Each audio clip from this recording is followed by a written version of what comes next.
छठा की विज्ञान की पुस्तक है ना, अध्याय 11, जिसका नाम है प्रकृति की अमूल्य संपदा। क्या नाम है? प्रकृति की अमूल्य संपदा, है ना। तो हम लोग आज अध्याय 11 प्रकृति की अमूल्य संपदा पढ़ेंगे, है ना।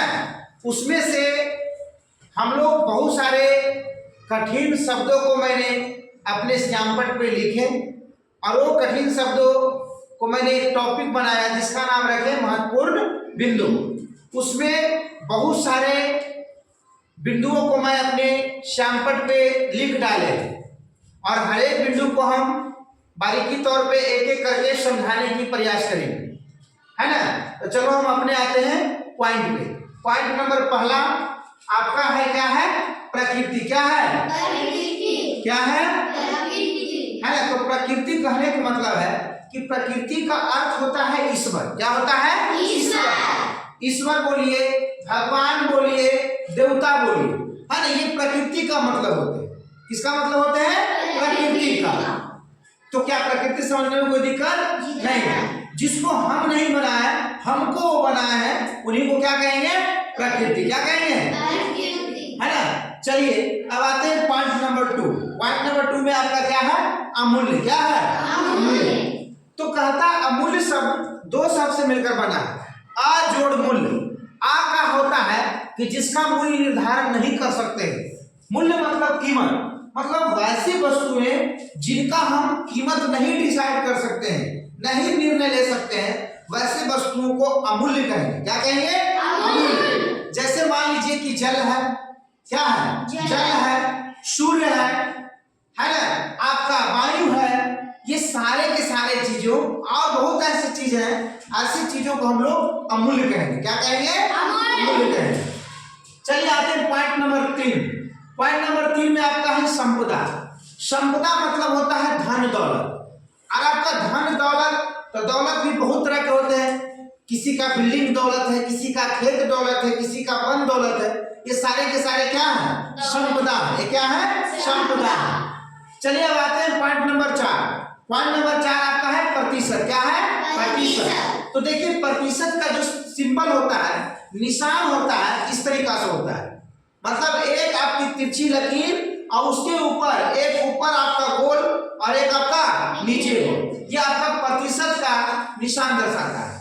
अब कोई भी चीज को यदि प्रतिशत में बदलना है तो उसको 100 से क्या करेंगे? मल्टीप्लाई करेंगे। क्या करेंगे? मल्टीप्लाई अर्थात गुना करेंगे।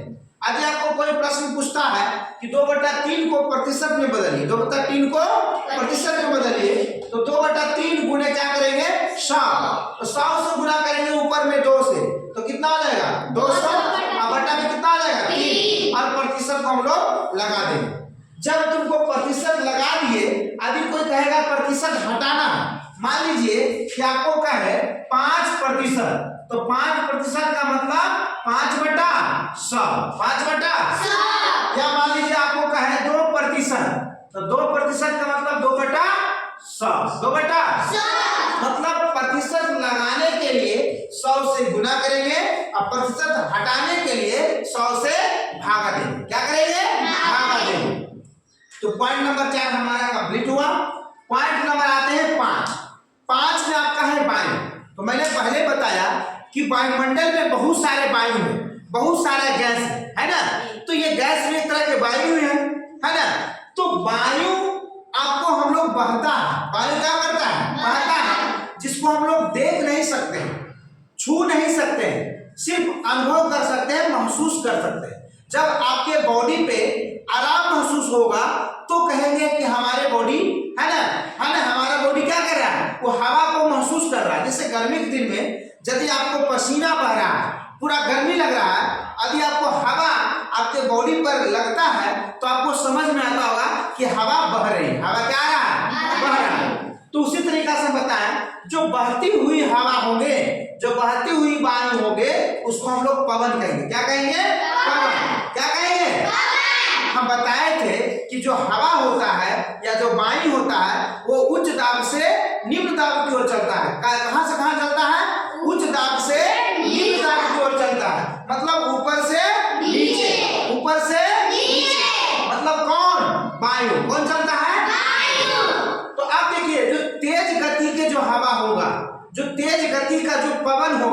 उस पवन को क्या कहेंगे? आंधी। क्या कहेंगे? क्या कहेंगे? जब वो पवन पूरा धीमी गति से चलेगी उसको हम लोग क्या कहेंगे? बयार। क्या कहेंगे? क्या कहेंगे? बयार कहेंगे, है ना। तो पॉइंट नंबर 5 कंप्लीट हुआ। अब आते हैं पॉइंट नंबर 6। पॉइंट नंबर 6 अमूल्य संपदा। हम बोले थे कि वैसी वस्तुएं या वैसी धन दौलत जो कभी नहीं समाप्त होती है ना, जिसका कहने का मतलब कि जिसका आप कीमत का निर्माण नहीं कर सकते हैं, कीमत नहीं बता सकते हैं, तो ऐसी सारे वस्तुओं को हम लोग अमूल्य संपदा में रखते हैं, है ना।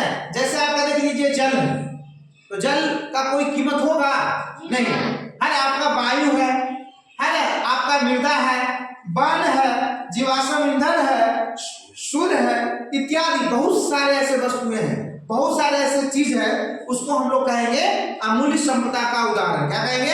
अमूल्य संपदा का उदाहरण। अब देखिए कहेगा, तुमसे कोई पूछेगा कि पृथ्वी पर के सबसे जो बड़ा ऊर्जा के स्रोत होंगे वो कौन होंगे? सूर्य। कौन होंगे? सूर्य। मतलब पृथ्वी के सबसे जो बड़ा स्रोत है वो आपका कौन है? सूर्य। क्या चीज का स्रोत? ऊर्जा का स्रोत। क्या चीज का? ऊर्जा का। मतलब पृथ्वी पे सबसे बड़ा ऊर्जा के स्रोत जो होंगे वो कौन होंगे? सूर्य। कौन होंगे? सूर्य। इसी कारण से आपको हम लिखते हैं पॉइंट नंबर 7 में कि पृथ्वी पर मुख्य ऊर्जा का जो स्रोत है वो कौन है? सूर्य। कौन है? सूर्य। मतलब पृथ्वी पर जो मुख्य ऊर्जा का जो स्रोत है वो कौन है? सूर्य। चलिए आ जाते हैं पॉइंट नंबर 8। तो पॉइंट नंबर 8 में देखिए कि वायुमंडल, तो चारों ओर जो वायु का जो गैस का जो आवरण होता है उसको हम लोग वायुमंडल कहेंगे। तो वायुमंडल में बहुत सारे गैस होते हैं, जैसे आपका हाइड्रोजन भी होगा, नाइट्रोजन भी होगा, कार्बन डाइऑक्साइड भी होगा, कार्बन मोनोऑक्साइड भी होगा, बहुत सारे ऐसे गैस होंगे, ऑक्सीजन होंगे, नाइट्रोजन होंगे, है ना। बहुत ऐसे गैस हैं। तो उन गैसों को हम प्रतिशत में लिखें कि कौन सा गैस कितना प्रतिशत में पाया जाता है। अब देखिए कि वायुमंडल में जो कार्बन डाइऑक्साइड होते हैं वो 0.03% पाए जाते हैं। क्या पाए जाते हैं? 0.03% पाए जाते हैं। मतलब आप देखिए वायुमंडल में जो ऑक्सीजन होंगे वो 21% अर्थात 21% पाए जाते हैं, है ना। वायुमंडल में जो नाइट्रोजन होते हैं 78 अर्थात 78% पाए जाते हैं। और जो अन्य गैस हैं वो गैस 1% पाए जाते हैं। कितना पाए जाते हैं? 1%। आते हैं पॉइंट नंबर 9 पे। पॉइंट नंबर 9 है वन महोत्सव। मतलब वन को बचा कर रखने के लिए सरकार के द्वारा वन महोत्सव मनाया जाता है, ताकि वन बचे, तो वन से लकड़ियां मिले, वन में जीव जंतु रहे, है ना, वन से विभिन्न तरह की दवाइयां प्राप्त हो, है ना, होता है ना। वन में बहुत सारे जीव जंतु रहेंगे, उनकी जान बचेगी, है ना। वन में बहुत सारे वृक्ष रहेंगे, बहुत सारे वृक्ष से फल प्राप्त होंगे। इसी कारण से सरकार ने वन महोत्सव बनाया है। और वन महोत्सव का जो पर्व होता है वो जुलाई में मनाया जाता है और वो 1 सप्ताह तक चलता है। कितना दिन तक? 1 सप्ताह तक। इसी कारण से हम बोले हैं कि वन महोत्सव जो होता है 1 जुलाई से लेकर 7 जुलाई तक। कितना? 1 जुलाई से लेकर 7 जुलाई तक चलता है। अब आता है पॉइंट नंबर 10 पवन चक्की। पवन चक्की कहते हैं। तो पवन चक्की, पवन जोड़ चक्की, मतलब पवन मतलब हवा और चक्की मतलब गोल। मतलब जो चक्की आपको हवा के द्वारा चलेगी और हवा के द्वारा चलने पर वो ऊर्जा उत्पन्न करेगी, ऊर्जा मतलब विद्युत ऊर्जा उत्पन्न करेगी, वैसे प्रकार के चक्की को हम लोग कहेंगे पवन चक्की। क्या कहेंगे? पवन चक्की। और पवन चक्की का फार्म होता है, मतलब उस जगह, वैसे जगह को पवन चक्की फार्म कहेंगे कि जहां पे बहुत सारा पवन चक्की लगल रहे, है ना।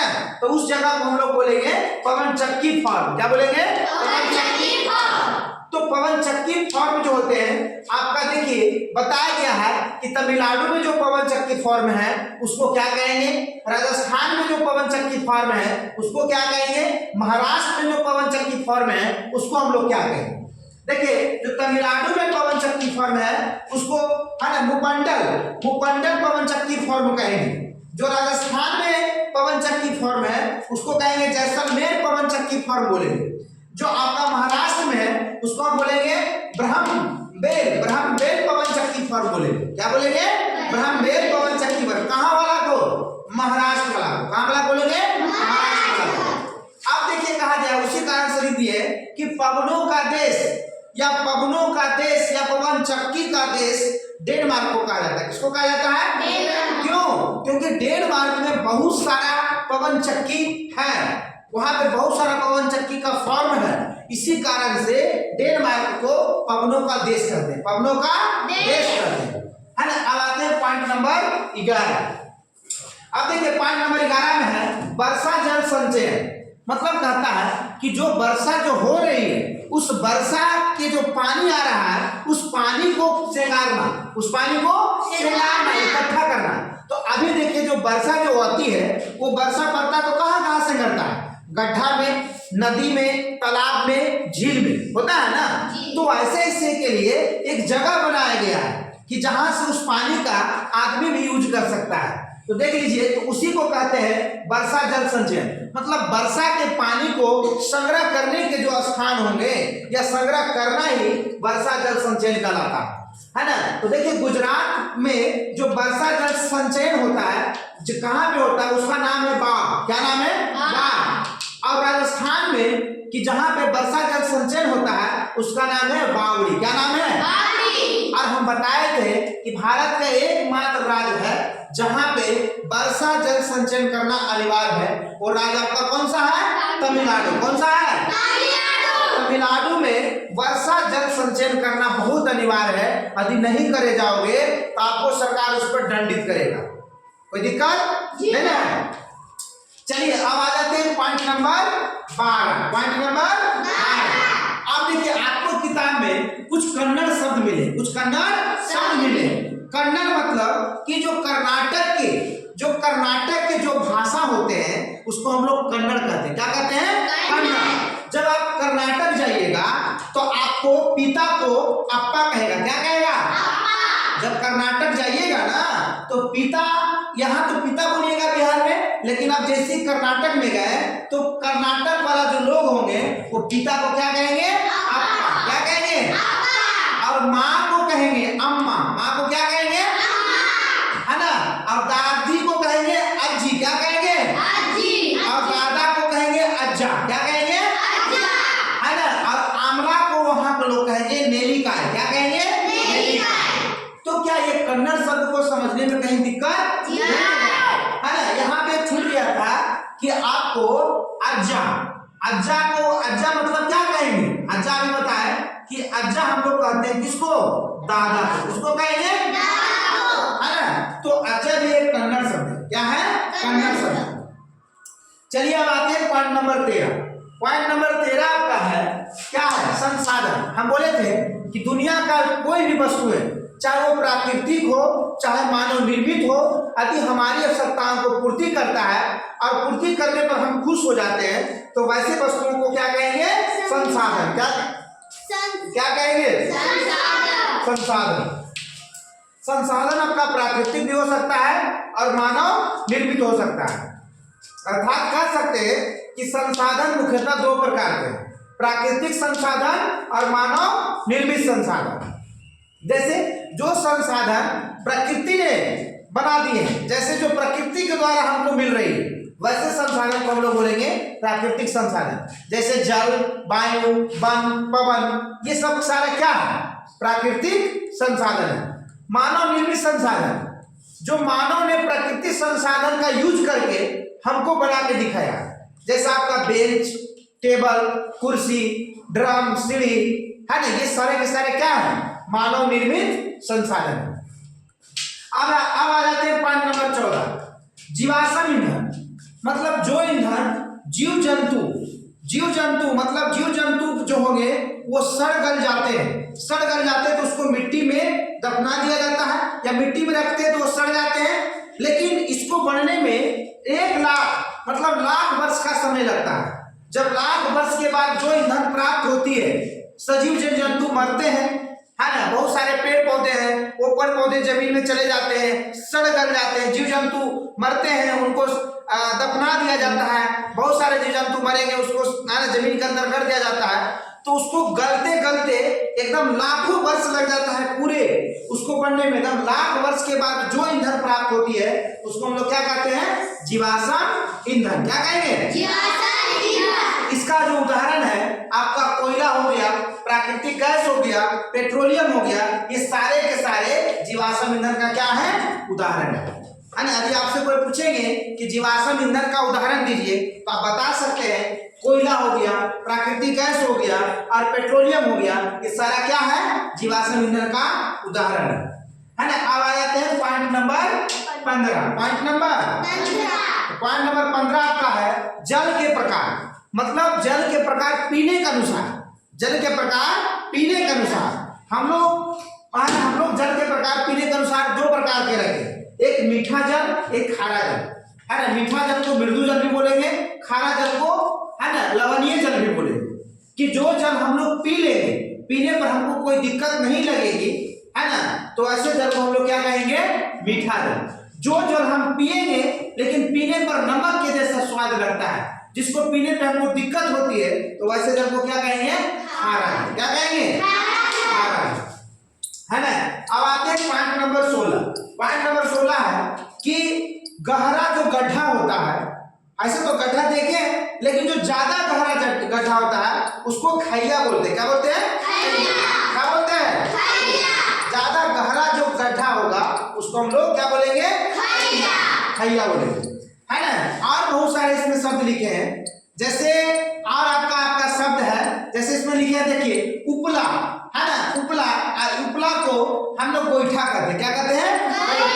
आप गोईठा बोलिए या उपला बोलिए, दोनों का अर्थ क्या होगा? सेम ही होगा। मतलब उपला मतलब क्या होता है? गोईठा, है ना। आप देखिए आ जाइए, है ना, चिपको आंदोलन। चिपको आंदोलन, तो चिपको मतलब होता है चिपकना।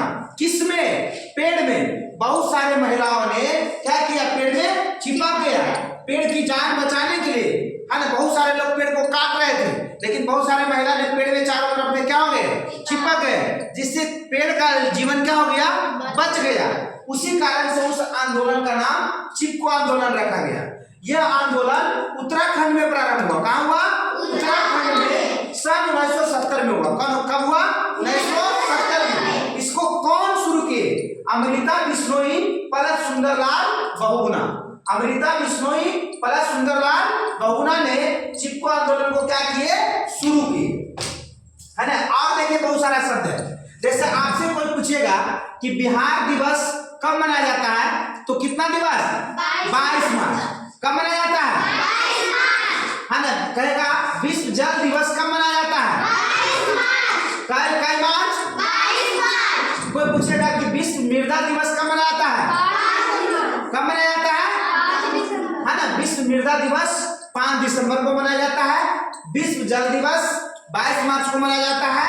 बिहार दिवस 22 मार्च को मनाया जाता है। और पढ़ाए थे, है ना, 20 मार्च पढ़ाए थे ना। विश्व गोरैया दिवस भी मनाया जाता है, विश्व खुशहाली दिवस भी मनाया जाता है। 22 अप्रैल, है ना, विश्व पृथ्वी दिवस मनाया जाता है ना। 5 जून विश्व पर्यावरण दिवस मनाया जाता है। ऐसे बहुत ऐसे दिवस हैं जो कि आने वाली क्लास में हम बताएंगे। और देखिए आपको है कि पृथ्वी के सतह का 2/3 भाग ही जल है। पृथ्वी के सतह का 2/3 भाग ही क्या है? जल है। क्या है? जल। और सबसे ज्यादा जल महासागर और समुद्र में। कहाँ है? महासागर और समुद्र में। चलो आते हैं और ऐसे पॉइंट लिखे, जैसे आपसे कोई प्रश्न पूछेगा कि सीएनजी का फुल फॉर्म, तो बताइएगा C for compressed, N for natural और G फॉर गैस। कोई पूछेगा एलपीजी का फुल फॉर्म, जिसको हम लोग बोलेंगे रसोई गैस, घरेलू ईंधन बोल सकते हैं ना।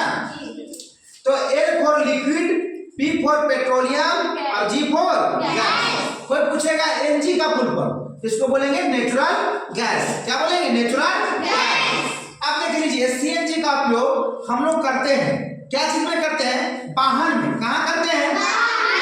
सीएनजी से भी गाड़ी क्या होती है? चलती है। और सीएनजी को स्वच्छ ईंधन के रूप में जाना जाता है। क्या जाना जाता है? स्वच्छ ईंधन के रूप में, है ना। तो क्या हम छोड़ दें? चलिए ठीक।